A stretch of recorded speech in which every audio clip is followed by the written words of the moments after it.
So our first thing was excitation. This next step is going to be called excitation with contracting coupling, which means that that message that has been created through that sodium channel is now going to travel inside the muscle itself and create this thing called an action potential. So just to get a quick recap, what has happened so far is these neurotransmitters called acetylcholine was released, and when it was released, it hit this ligand-gated sodium channel, which means that the ligand, remember the gate was opened up, and sodium was released inside the muscle.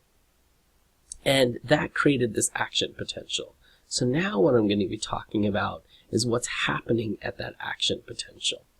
So when the sodium comes into the cell itself, eventually it's going to travel down those T tubules. And if you remember, they were kind of hollow, and they allowed for electrical current, which now you know is going to happen. A charge is going to come through. That's going to be the calcium.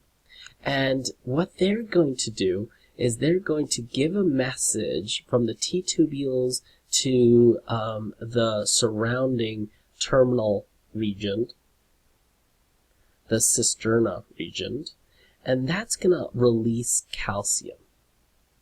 And what is going to release calcium is that sarcoplasmic reticulum.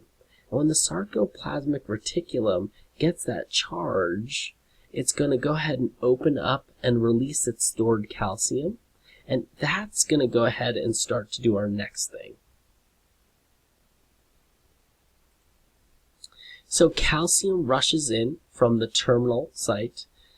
So we go ahead and have the charge come in from sodium. Sodium is going to go ahead and sort of come by these sarcoplasmic reticulum and release calcium. When calcium is released, what's going to happen is it's going to bind to trophin. Remember, this is that thin myosin layer.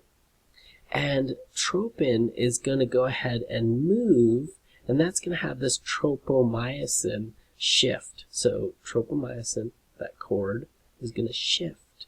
And what that's going to do is open up these binding sites. And those binding sites is where we're going to go ahead and have our thick filament, the heads of the thick filament, be able to crawl and do some movement. Right now it can't, because this cord, this tropomyosin, is in the way. And until tropomyosin is out of the way, we can't do anything. The only time we can get tropomyosin out of the way is to bind calcium to tropin. When tropin, these yellow sort of proteins, move out of the way, that exposes those heads, those openings, so the thick filament heads can actually crawl through. So, quick overview before we move on to contraction is action potential travels along the sarcolemma and into the T tubules. The T tubules are then going to go ahead and send a signal to the sarcoplasmic reticulum and have them open.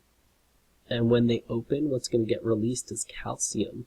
And calcium is going to bind to tropin and have that tropomyosin move out of the way, and that will lead us to our next thing.